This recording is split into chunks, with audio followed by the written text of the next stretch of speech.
The Rings of Power has been going terribly for Amazon. Every episode has had major problems, from fight scenes to CGI to environmental issues, and because it's based on such a beloved franchise, we've all been very critical of it so far, and the showrunners decided in an interview to double down on attacking us, calling critics evil. I have a few things to show off, but before we get into the topic at hand, if you enjoy the content that I create, please make sure to subscribe to the channel and hit the notification bell. Follow me on social media like Twitter or mine so that you can see when my content is posted. And of course, if you do really enjoy the videos and the live streams that I create, please consider becoming a Dark Titan via Patreon for just $1 a month, or support the channel via YouTube memberships. All of the links are in the description, and of course, I do really appreciate all of the support. Now, this was a Hollywood Reporter article. It is very long, and I'm not going to read all of it, but I did find it was interesting that they put this on Hollywood Reporter because leading up to the release of The Rings of Power, they were going with Vanity Fair. Every exclusive, every interview, all of it was on Vanity Fair. But since the release of the show, VF has actually kind of changed their stance on The Rings of Power, and there have been several more negative articles on this show put out on their website, so I found that pretty interesting. It says, though, The Rings of Power showrunners break silence on Backlash, Sauron, and Season 2. We do know that the show is confirmed to be getting at least a Season 2. They did say initially they pitched it with a 5-season idea, and they hope that they're going to get all those 5 seasons. I have said from the very beginning, I do not think they are going to get all 5, especially with how much money they've put into the show, the backlash that it's faced. It just doesn't seem like it's going to go that far. I think that they will go 3 seasons and they will call it at that, and they'll just say, you know, our ideas shifted a little bit. I know that, you know, the age that they're working with has a lot of material, but clearly they're not following all of that material, and we can see that with just 1 season. It says, though, 2 first-time showrunners who landed TV's biggest series, give THR a behind-the-scenes tour as they navigate challenges even scarier than Mordor, from patently evil online trolling to massive industry expectations. This right here was a massive red flag as soon as we found out who was behind this show. 2 first-time showrunners. We are talking about the Lord of the Rings of Power. They should have put very experienced people on this project because most of the actors are unknowns or have been in very few things. The showrunners are 2 first-time showrunners. The directors, producers, almost everyone behind this project is either new to the industry or they've done very, very few things in it. Now, of course, it talks about, you know, all of the TV shows that have come out that are being compared to the Rings of Power, and how, you know, this show's doing amazing right now, even though we really haven't seen any new numbers except for the same exact numbers they're pushing, which were the premiere numbers. They talk about how many scripts they had to go through and all of the talking points that they had when they were behind the scenes while they were making the show and writing ideas. Unfortunately, again, doesn't sound very positive to me. They should have just said, hey, let's follow the source material. What we have, we can at least work with, but that's not really what they did. Scrolling down, though, let's get to the important part of this article, where they decide to attack critics of the show. The first season's episodes, the team believes, improve as the season progresses. McKay says the aim for Season 2 is to be bigger and better on every level by an order of magnitude. It says, though, some people had nice things to say about the pilot and 2nd episode, or they didn't have nice things to say, but I hope they stay for more episodes. The bar has to keep going up. Of course they need people to stay for more episodes. Of course they're going to come out and say, I hope you guys give this a chance and watch the whole thing, because this show is a billion-dollar series. They need every viewer they can get, and you'd think that's why they would love and respect the people who are putting their time into watching this show and giving very genuine criticisms on it. But no, anyone who criticizes it is just a hater in these people's eyes. It says criticism they can handle, and they've heard it all. Everything fans have debated, they say, they likewise argued among the creative team. They readily admit, for instance, that some of the first season episodes lack the urgency fans expect from Tolkien adaptations. How did you not see that while you were creating it and go, wow, the first couple of episodes are really a slugfest, and I mean, we've only got 8 of them, so we have to do with them everything that we can. The show so far has been boring and bland, and they have such amazing material, such an amazing world to work with, and we have just gotten garbage.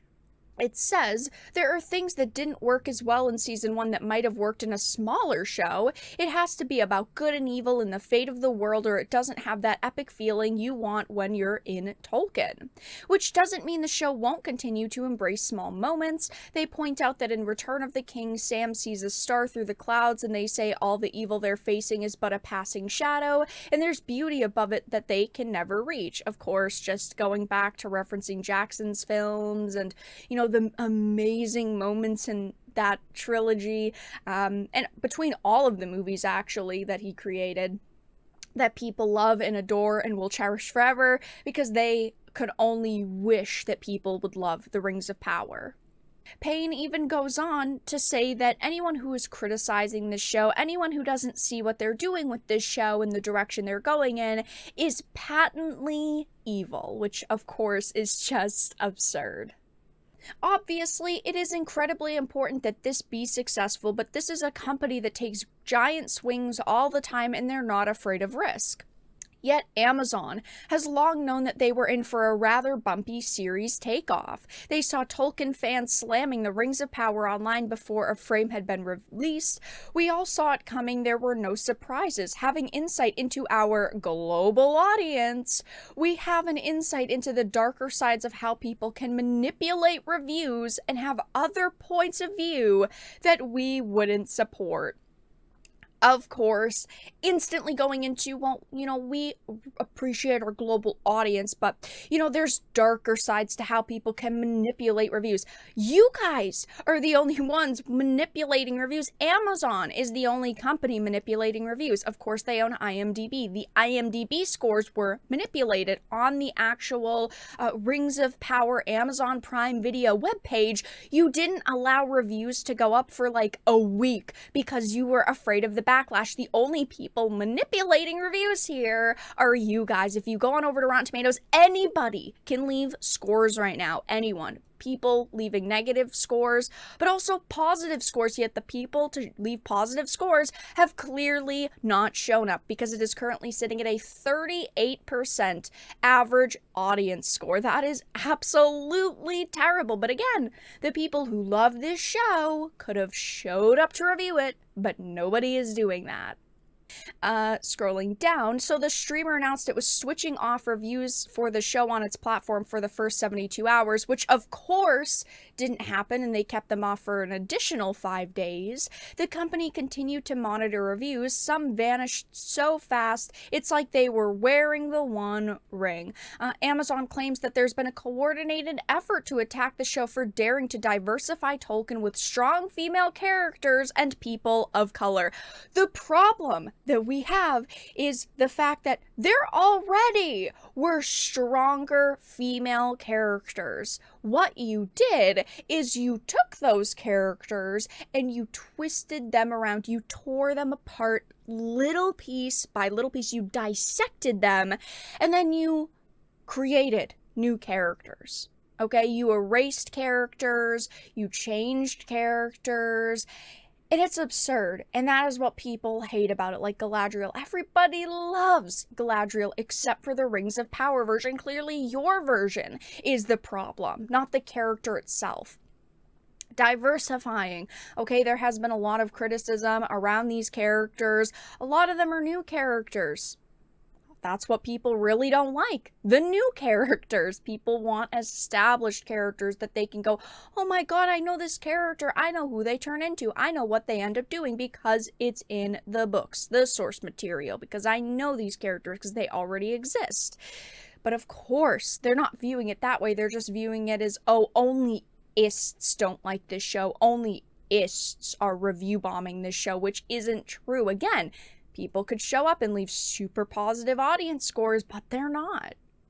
Amazon has dismissed any criticisms that we have pushed their way because they think they are doing what's best. These showrunners, these producers, these directors, they think that they know better than people who have sat and read this material and who love this world and these stories. These people are fake. They don't actually care about Tolkien's creations, and they're mad that other people are being critical of their trash fan fictions. I have been very disappointed with the Rings of Power so far, and articles that come out like this just make me hate the show even more because, of course, instead of just accepting the fact that, hey, not everyone is going to love it, they could go on social media and into these articles and, say, hey, listen, I get it. People don't like it. That's okay.